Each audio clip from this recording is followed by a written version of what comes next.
How's it going, everyone? In today's video, I'll show you on how you can fix Discord game freeze issue. So the first thing that you want to do is to head over to the user settings of Discord. Now from here, click video and voice, scroll all the way down and make sure that the settings for the show debugging is turned off. Now it's going to be here somewhere, but in my case, I've disabled that already.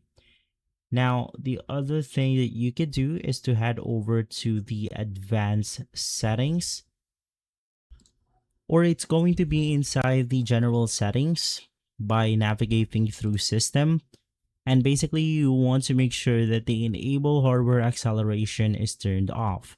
It uses your GPU, which will allocate more resources to our Discord that will basically crash some games. So make sure that this is disabled.